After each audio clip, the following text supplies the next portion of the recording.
Hi everyone, how are you guys holding up? Welcome back to Stars and Startups with me, Varun Vumidi. I speak with Vikas Chawla, a classmate of mine from my time at Loyola College, Chennai, who founded his a digital agency called Social Beat, along with his brother Sunil Chawla. Social Beat has become a sought after digital agency and has won numerous awards as a premier Google partner and as a recommended Facebook agency. In this conversation, we talk about the origin story, how an e commerce website became an agency, and how Social Beat is looking at building products and scale beyond the solid services business that they have built. Also, a sincere request if you guys do like the episodes and are having fun listening to all these conversations, do share the episode, do subscribe, and do talk about it. I would love for others to find out about our show so that we can get a lot more people listening to the amazing conversations that we're having right here on Stars and Startups. Okay, on to the show.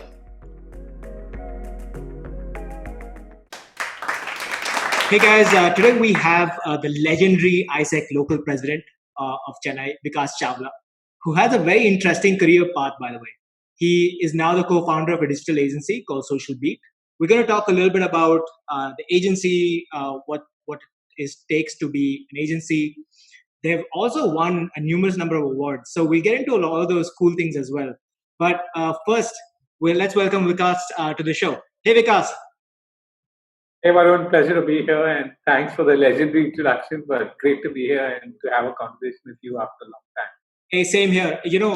Whenever I bring up Vikas Chawla in the Chennai circles, they were like, "Oh, the president of ISEC," right? I mean, it's probably like a couple of decades removed, but yeah, it's been 15 years now. Yeah, 14 years since I left ISEC. But yeah, it's always stays with you. So what did you do something that was so legendary? Like how did you become a figure in that world? No, I think ISEC is a very small world. Right? In fact, I think there are two reasons for that. One is I think I stayed there for longer than I should have. I stayed there for almost 3 years, which is a bit longer than the average. I think the average was 1 to 1.5 years. So I think that's one reason why a lot of people remember me. I think the second is definitely in terms of the fact that we had a really bad year. So we had a lot of people that left us. We had a president who quit in between the year, which is actually very unheard of in those times. Even right now, actually, I think. So I think we had somebody who left middle of the year, which really shook things up, and that was the time when I took over. So I think those are probably the two reasons why people still remember. But I think I had a great time. I had a great time in ISEC. Overall, it's definitely one of the most amazing experiences of my life. So ISEC is a student-run body, right? There is, it has a lot to do Yeah. with professional development, etc. Do you want to just go through that quickly for people who don't know what ISEC is? Yeah, absolutely. So ISEC was started way back during the world, just after World War II, to kind of bring in peace around the world with the intent of making sure that each of us understand the differences that each other has. And it was based on two main premises. One was to build leaders of the future, and two was to make sure that people travel from one country to another, hence understanding the differences and nuances and being a lot more global in that sense. And hence avoiding World War III in that sense, right? So I think that was a larger perspective with which ISEC was started, and we got to meet people from all around the world, and so we had folks from so many different countries coming to Chennai to work, and at the same time we have folks from Chennai and Coimbatore and other cities who went abroad to work and intern, and that was basis which the organization ran. Yeah, overall amazing stuff. It's been around for almost 75 years now, and every year the leadership changes across the local level, national level, and international level. But the organization still grows, and that's something that still amazes me even till date. I thought that was pretty cool, right? Because a lot of local talent and students get to experience what it is to work. Because I don't know, at least when we were studying, the internship programs were not great. So to actually Correct. Yeah. experience a corporate world, I thought ISEC gave you that, and of course, a lot of people also made use of that ISEC global programs that would allow cross border participation in internships. No, absolutely. Give you a good exposure to corporates in India as well. And I think even the BD skills that I've built up during those days still hold true to get clients today. And I think it really gives you a sense of the real world, right? And when I compare it to like a Rotary club or a club in college or school, I think they're still very insulated within the college. Whereas ISEC was in the real world, going and selling these internships to companies, to NGOs, working with interns across the world, getting them here, working with the Ministry of Home Affairs to get these guys registered in India. So I mean, a lot of real world problems, getting a house to rent, deposit, delaying rent, a lot of challenges, right? So I think real world challenges at the age of 19, 20, I think it definitely teaches you a lot of things. Is that how you also made it to the Murugappa group? Because I know after Loyola, you spent a little bit of time with ISEC itself, and then and you're a Chennai boy, and you pretty much Absolutely, yeah. So how did you make it to the Murugappa group?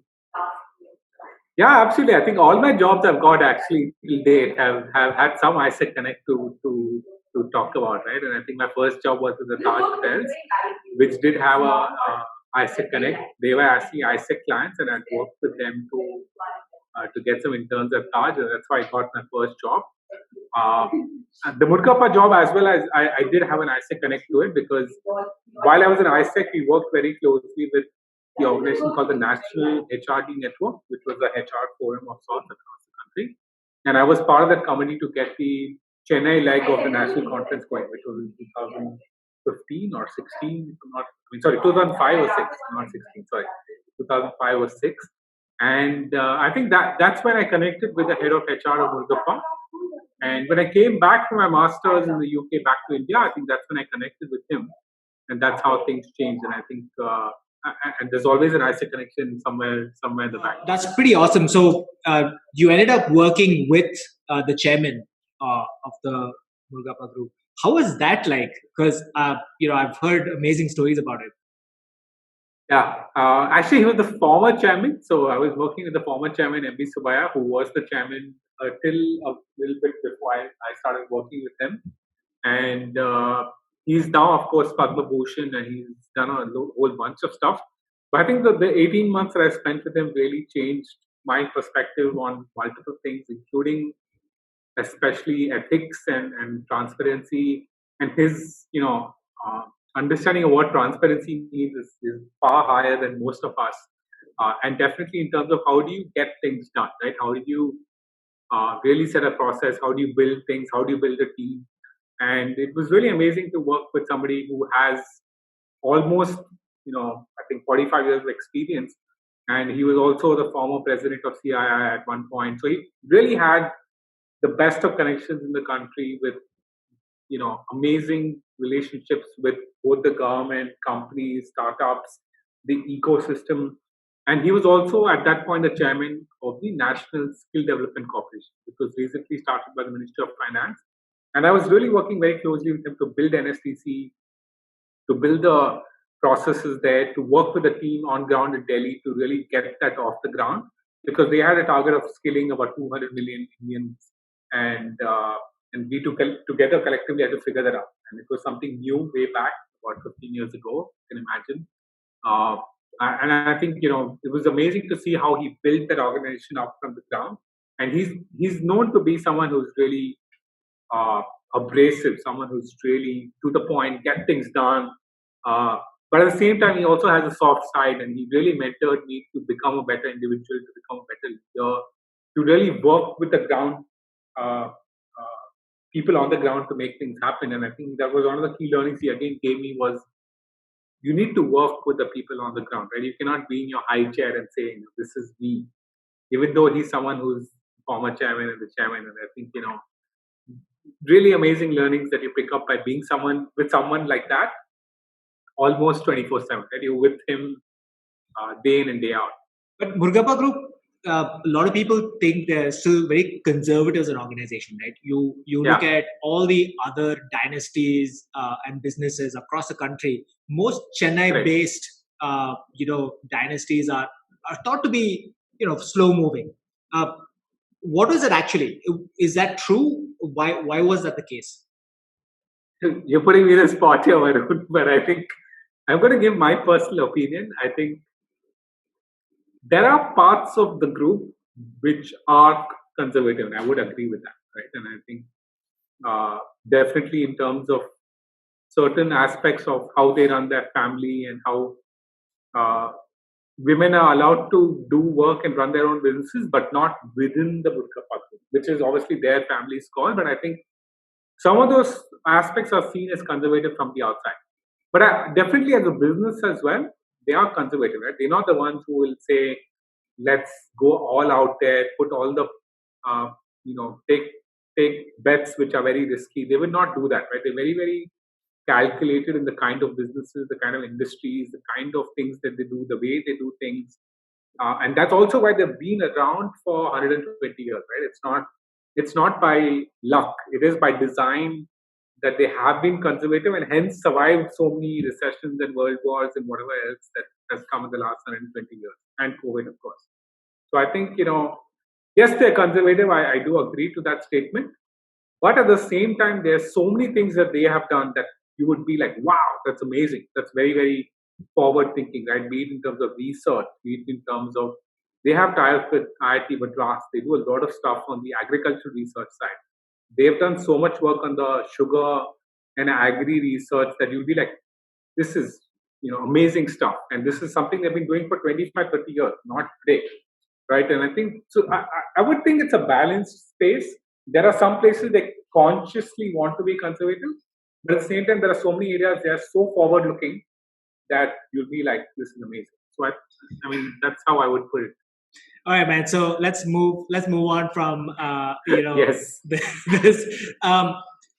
So you seem like you're having a lot of fun, at this role and all the things you were doing there.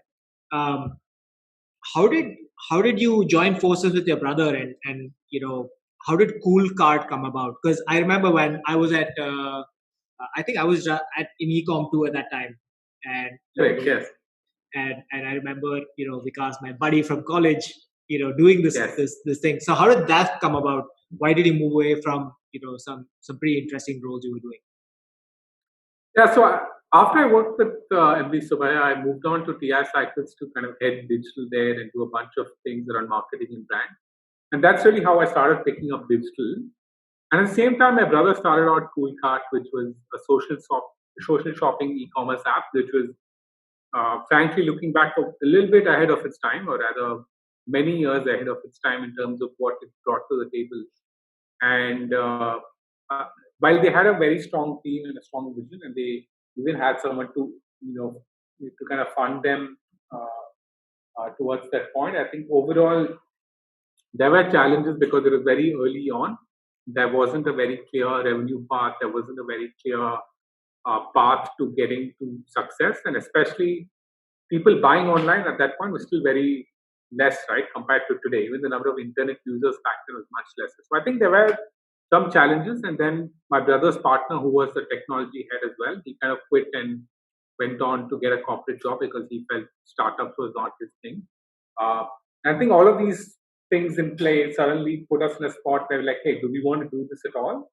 Or should we look at something else? And we knew we had the skills in the digital space. We knew e-commerce a little bit because we had obviously run an e-commerce company for some time, and they had been running it for almost 1.5 years, in fact.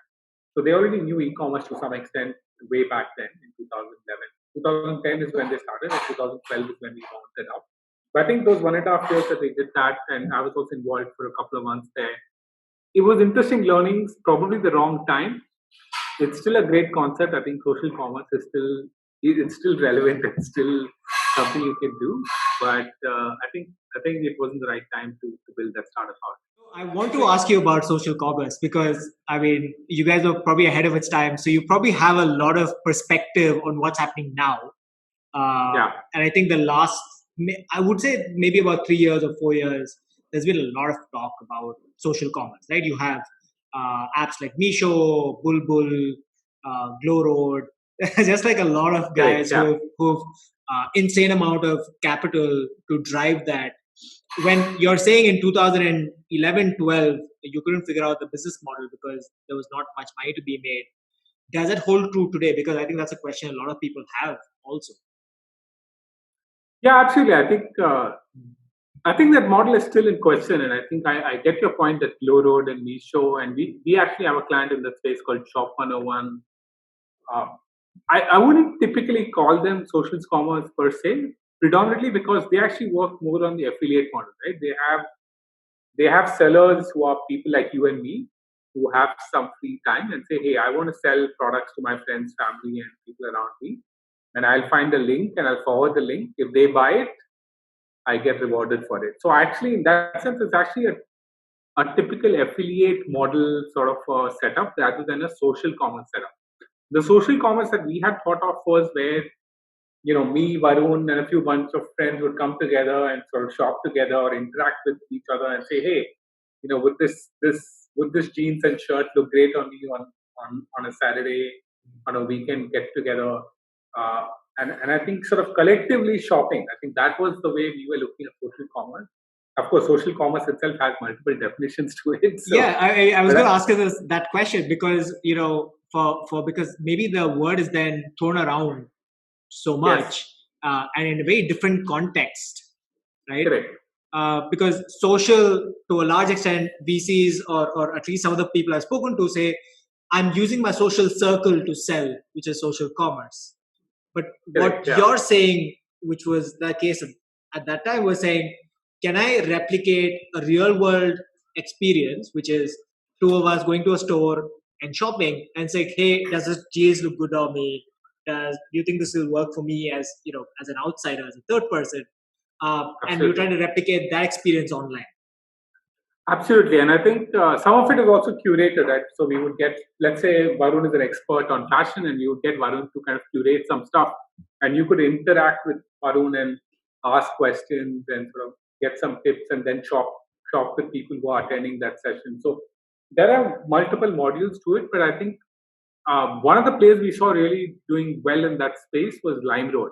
So LimeRoad really went down that route of saying, hey, let's make social commerce a real thing.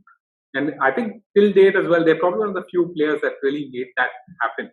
I think Myntra has tried some of it to some extent with recent success, where they've tried to do some bit of curation, some bit of uh, word of mouth sort of social commerce. Still early days for social commerce. I think it's still a pretty advanced topic if you ask me, because even in North America and Europe, I think it's still very nascent. It's not something that's really grown and done well. But I would actually think Meesho, Shop 101 are more affiliate models where you have about 1 lakh sellers or 10 lakh sellers who sell on behalf of you. That's not social commerce. It's not like I'm a fashion expert and saying, hey Varun, I think this shirt will look really great on you. And then sort of having the discussion, that would still be, in my view, social commerce. But that's not what's happening with these apps. No, yeah, that's a very interesting point you raised, right? Because I think I've seen a few models, even back in the day when I was doing some research, was you would have influencers. I mean, I'm talking about the influencers Yeah. we're talking about today, but people who have uh, a fashion sense, for example, would actually curate a box for you as an individual, Yes. or they will say these are the 10 things I like because this is what is trending in my circle, and then people would look at I think Pinterest is probably a good example, right? Because you can monetize Correct. Yeah. your board in a sense. uh, I think you can probably apply that as social commerce in a way in your definition. Definition. Yeah. Absolutely. Yeah. Absolutely. Pinterest is right up that alley. Absolutely. And I think Pinterest is also still figuring that out, right? I mean, have they figured it out? Actually, not. So I would think that's why it's still sort of being. Hey man, Still nascent. they're still a juggernaut when it comes to ad revenues, right? So maybe not in India, but I'm sure they're doing some things right. Uh, on that topic, Yeah. right? And now that you've seen social become a lot more varied as a subject, because I think even when we were growing up and when we were doing all these things, Facebook and did not have the same impact in terms of social advertising, etc. Right? It's still early days Correct. for that. How do you look at the rise of TikTok and Insta? Because I think you can build a social angle to it. I'm not talking about just ad campaigns. I'm talking about being like a commerce driver. Yeah, no, absolutely. I think the world has changed, and I think I remember the times when we used to use Facebook or YouTube way back in TI cycles in 2010, actually, 2010, 11, which is 9, 10 years ago. And I still remember the amazing organic traction we used to get back then. Of course, those are unimaginable these days. But the power of social still remains, right? I think people are spending a lot of time on these platforms, and I think Instagram still continues to be the driver in that space, followed by TikTok, and then followed by Facebook and others. Whereas if you look at content that's more discoverable, content that's going to stay there for a while, content that's there for all kinds of topics, YouTube actually is still very, very powerful there. So I think each of these platforms are, in some sense, trying to find a niche for themselves, and you need to figure out which ones make sense for you. Because there are some brands who want content that stays for a longer period of time. So then YouTube makes a lot more sense. But there are some brands, you look at a Dunzo or a Durex or a Swiggy, who want to catch on to that every moment that you're going through as a digital user and be part of that digital moment.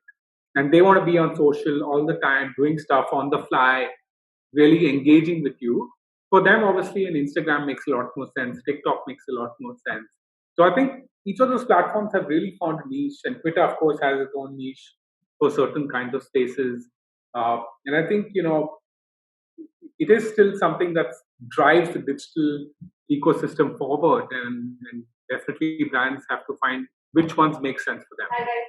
Have they unlocked, do you think they have unlocked social commerce to a large extent? Much more than the platform, the e-commerce platforms have, definitely, for sure. And I think Instagram in specific is definitely trying out a lot of new things with influencers, with the content creators, with the YouTube live, with the Instagram lives, with the filters that they've created. There's a lot more engagement with the content creator and the user, and hence there's a lot more interaction and eventually social commerce as well. And now they are launching one-click buys, which is also in beta. So you would eventually be able to see a content creator create amazing content about, let's say, a bunch of stuff, and you can just click and buy it right there during the live session. That's the power of many of these platforms in the coming months. Actually, tell me, what are these filters? I'm still figuring this out. Like how like, do you understand this?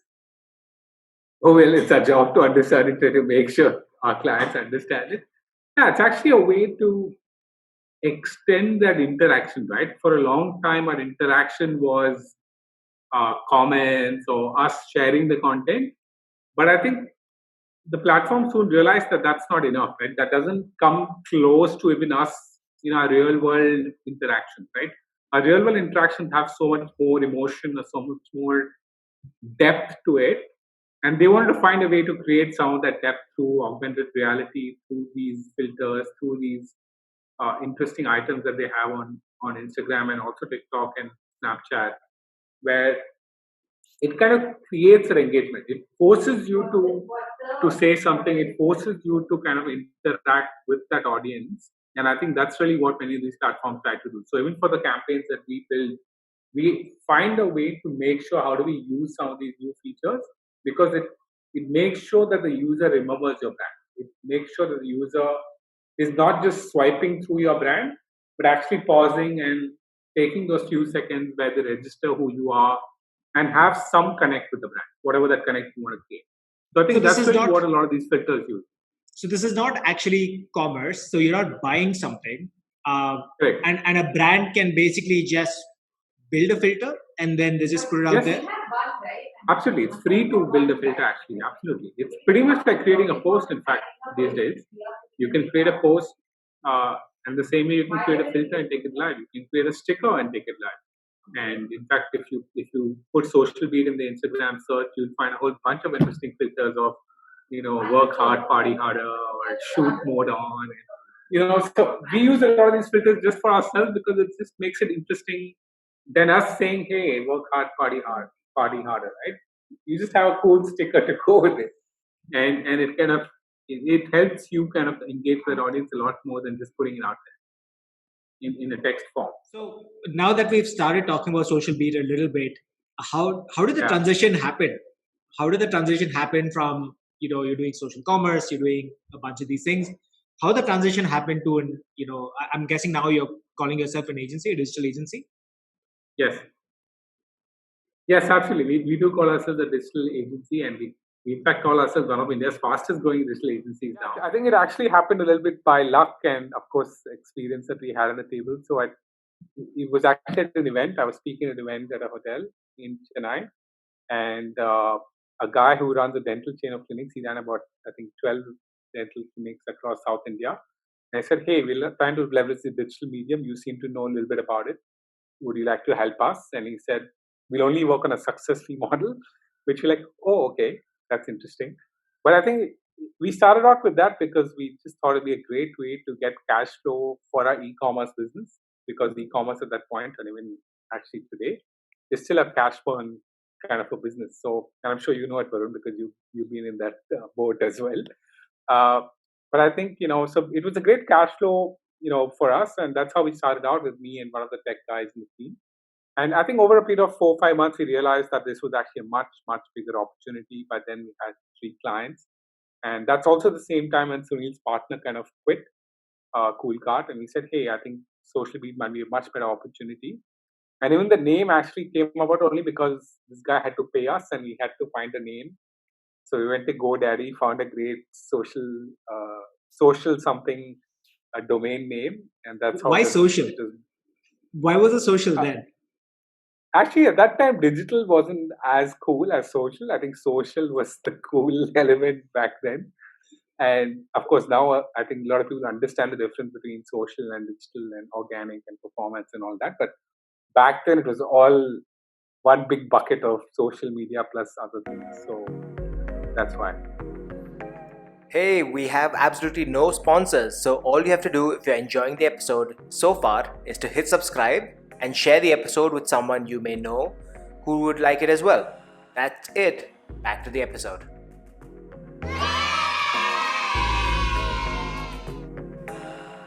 It's funny because I was, because social, in its true sense, is looked at as an NGO, right? Like where you're doing service.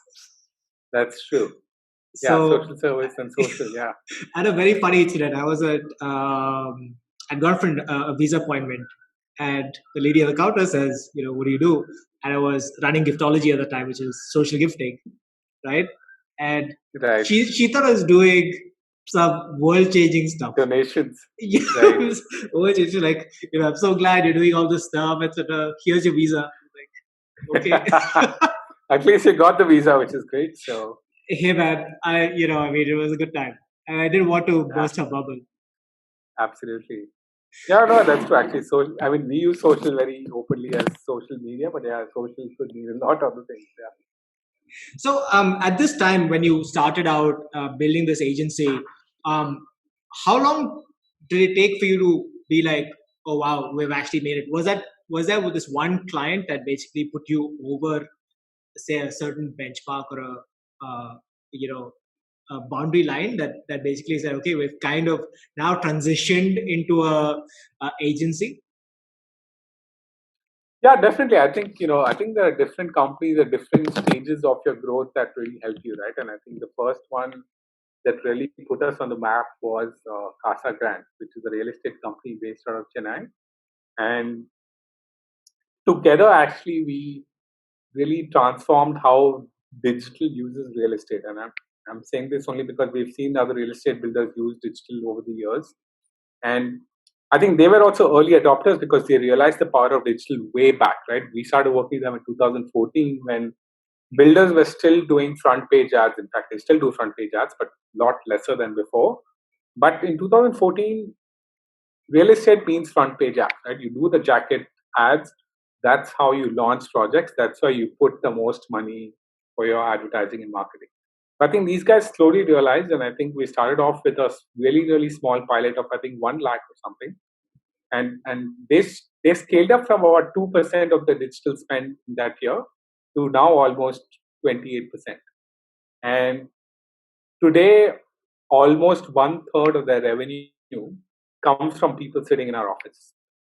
And I think that's the transformation that we've had together in some sense, right? They've also grown because of digital, and we've definitely grown because of the partnership that we've had with them, and they really put us on a map both in terms of the kind of work we were doing, the scale at which we were doing it. Of course, the revenues were also good from them, but it overall became a case study for us to go tell clients, hey, this is how you use digital, this is how you can really make a difference, this is how you take the entire journey, the customer segmentation, the communication strategy. How do you really break that down? And at scale, we are doing about 50 different real estate projects with them, right? So it's quite complex in that sense. Each of these 50 are like mini brands by themselves. And you have to find a way to find the right audience for them. So I think overall, Casa Grande definitely was one of those clients that really put us on the map. And of course, now we've had others in the past as well. We've had clients like Malabar Gold. We've had who we still work with. We've had a lot of consumer apps and startups. So that was something we got into about a year and a half ago, which really again took us on a very, very different journey that's helped us scale tremendously. So we work with a lot of funded startups like Khatabook, with Shop 101, with Mfine, a lot of gaming clients, Rummy Culture, Kale Play, Bounce. So all these funded startups definitely bring in a lot of different rigor in the way we do things. And I think again those have been really amazing to work with. So I think there have been few clients that really changed our trajectory. If you were to ask me which were the top ones, I think Casa Grande and Khatabook would be definitely two that really changed the way we looked at things. I see that a lot of the two brands you talked about specifically, you actually use them as case studies for even multilingual kind of campaigns that you run. What is the connection? So multilingual is something, while it seems obvious when you look at India and say, hey, India, of course, yeah, lots of languages, lots of different kinds of people. But in reality, when you look at digital campaigns, they are not multilingual in that sense. And in fact, till 2 years back, even Amazon, Flipkart, Facebook did not have multilingual platforms, right? They all launched it in the last 18 to 24 months. But that has to still translate into each brand looking at what is my communication in each language, what are the local nuances of that, and seeing what should be your overarching strategy, but at the same time, what can be the local strategy for a specific market or for a specific language. And that's something we've helped many of these clients with. And I think we're not definitely the only players doing this, but we have been able to do successful work in multilingual side to really create amazing success. So just to give you a sense, for Khatabook, for example, we would do stuff in 11, 12 different languages. For Rummy Culture, which is our gaming client, we are in fact doing a complete end-to-end digital strategy in 6 different languages, right? And it's not just the language filter that's there, there's a local nuance filter that's also there, right? Because you need to understand what's different between a Telugu audience vis-a-vis a Maharashtra audience. And we were in fact talking to one of the hair oil companies recently, and it's very relevant to this conversation, is they said, yes, you have a baby, babies get massaged all over the country and all over the world. But there are local nuances to that massage in each state and each part of the country. And that's where we need to be able to build our campaigns so that the local nuance is also captured in the communication you have digitally. And I think that's really where we play a role in both understanding that nuance and bringing that to life in our campaigns. You brought this whole local nuance and language, right? Because I think you're going a little deeper into India, right?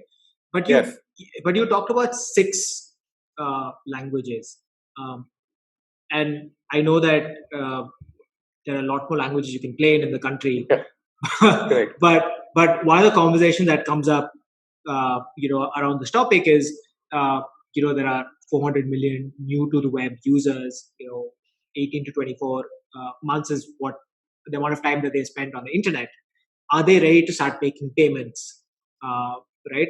So in an agency world, and what you guys are doing right now on the digital side, does this translate to driving transactions online, or does it mean these are typically just branding campaigns, etc.? Because my understanding is, if they have the ability to understand English, etc., of course it's privilege, but they also have the ability to pay. But on the other hand, that's not the case. How do you guys look at that? Or do the brands No, don't care about it?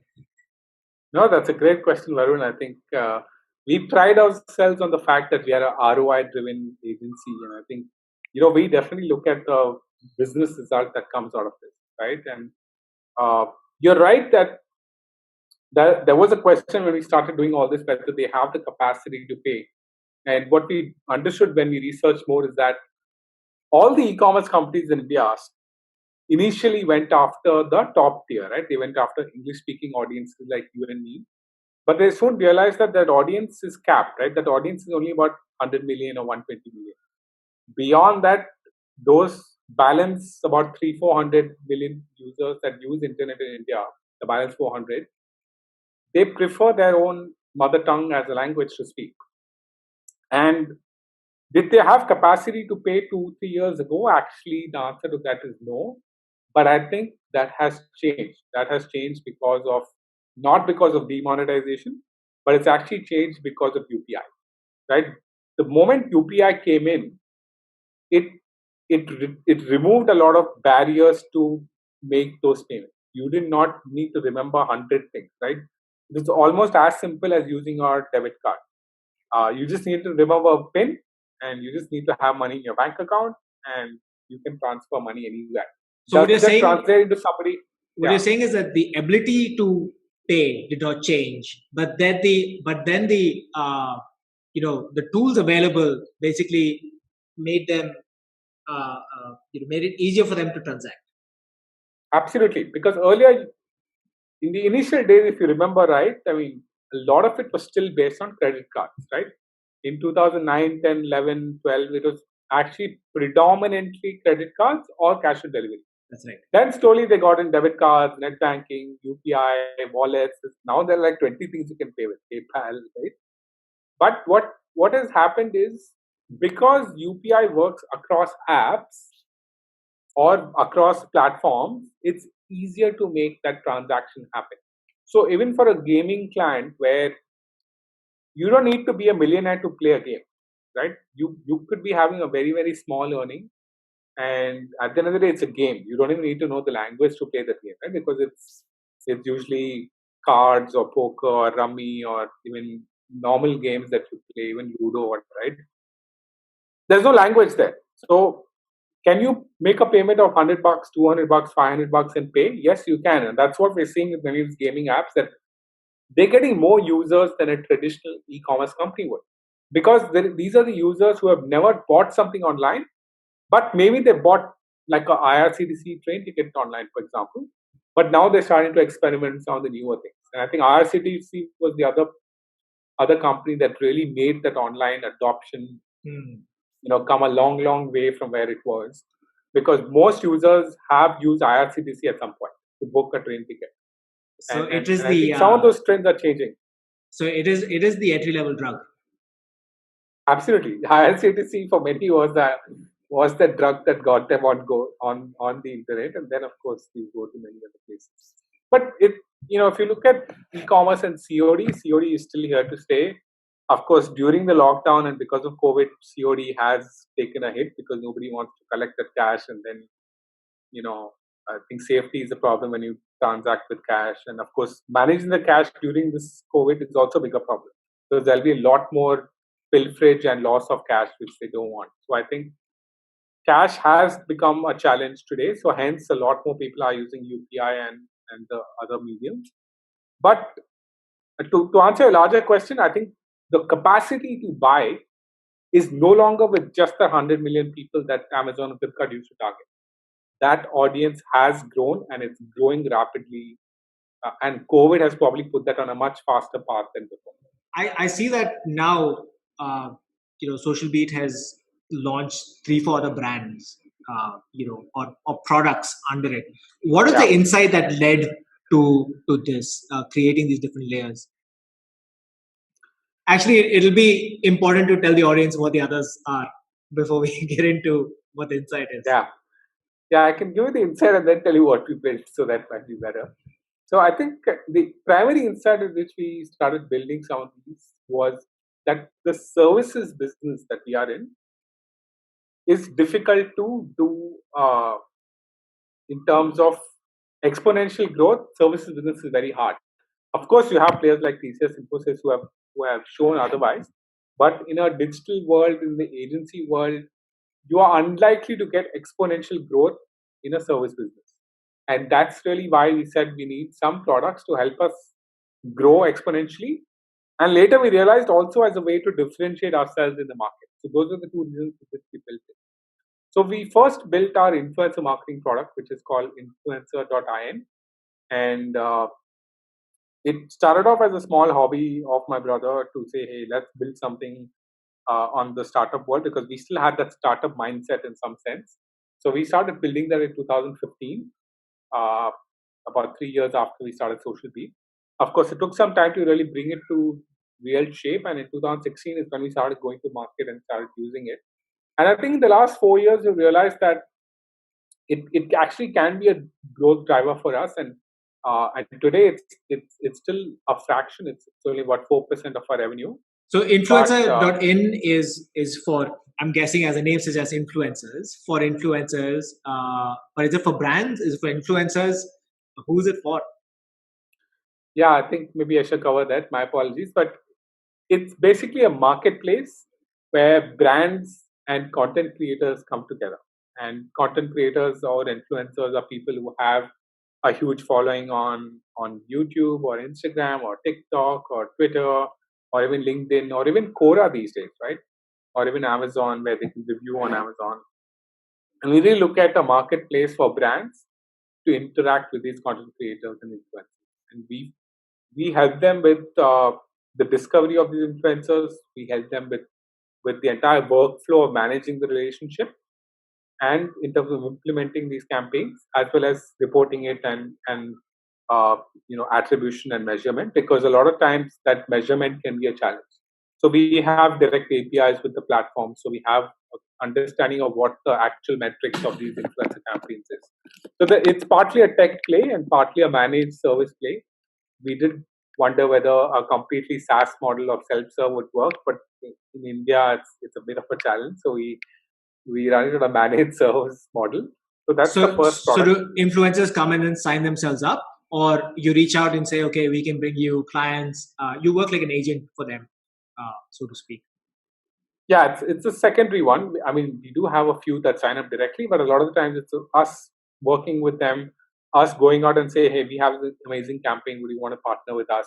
And over a period of time, they of course stay with us, and we have our own app that keeps in touch with them and builds an engagement with them. So that was the first product that we built. And then over time, we've built a few more. Some of them we have shelved actually. But the ones that are currently active, one of them is Ads Quotient, which is a competitor benchmarking tool where we are looking at two key elements. One is, how do we show our clients, how are they doing in comparison to their competitors, in comparison to their competitors' social media strategy, paid media strategy, or in search rankings or other basic elements, right? And some of this data is publicly available. Some of this data we have basis the understanding that we have of the industry.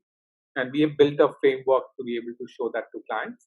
And the second thing it does is also brings a lot of data in a visual form. So all the fusion charts kind of a visualization that brings it to life. And both these were gaps that we saw in the market, and that's how we built it. It's still in alpha. We're testing it out with a few clients at this point, and we should be launching it shortly in the market. We also launched 22 languages, which we spoke about briefly, which is again a marketplace of content creators, where we are creating a marketplace of content creators in different languages who create content for different mediums as well. So it could be video content, could be social media content, could be blog content, could also be in future other kinds of content that we can create, and in those languages. So, and we prefer people who are in that local setting, people who understand local nuances, people who've been born and brought up in that culture. And that's really why we have the marketplace, because while we have some of these capabilities in-house as well, we feel for the larger number of languages, like you rightly mentioned, they're trying to get to a point where we can create content in 50, 60 different languages in India and do it successfully. So that's 22 languages. And the last one, which we started in March 2020, was DigiGrad, which is our training arm where we're looking at skilling people in the digital space. Uh, and ironically, we want to do it offline. Being a digital agency, we said the opportunity actually lies in face-to-face training, offline training for the digital world. But thanks to COVID, we've launched it online and now competing head-on with the guys like Upgrad and others, which we did not want to do. But I think it's pushed us in a direction where we have to feel a lot more uncomfortable than we wanted to with DigiGrad. But I think it's early days to make that happen. So you wanted to actually have the edutech play where you would actually drive, like a classroom setting where people would come and sign up and learn. Was that the intent? Which now Correct. is We wanted a delivered classroom online. setting. Yeah, we wanted a classroom setting with a blended model of some pieces being online, but we wanted a live trainer and a live classroom because we felt that's actually where the gap is. The edutech space is actually has some very good players, including Upgrad and there's Digital Vidya, there's Manipal Tolan, there's Simply Learn. So there are some good players in that space. But if you look at offline classroom training, we found very substandard players. We did not find a large chain of competitive quality training. And we said that might be a huge opportunity for us to get into. But I think COVID has changed that premise completely. Because I mean, digital marketing specifically, I think has more global tutors than many local tutors, right? Because I think there's is there a reason for that? Does it have a local nuance in digital marketing as well? Like, is there some? Yeah, you're right that in terms of training, definitely, you could have a trainer sitting in London training you, but the price point at which the training will come will be very different in our, right? So I could provide a much better a trainer sitting in India at that price point, but I think if you could have a trainer sitting in Philippines or a low cost structure, I think you could do a global scale as well. No, but beyond the price structure, I'm more curious about, will the actual learning itself differ? While learning with an Indian provider versus a global provider. To some extent, yes, because you need to understand that the penetration of the internet in different countries is very different, right? India is at 35% penetration. If I look at America or UK or Germany or Australia, their penetration is much higher. It's at 75, 80, 85%. So that means you assume that everybody has access to internet and that in some sense digital is relevant to all businesses actually. But that may not be the right premise in India. So the way you would look at some of these challenges or problems would be very different.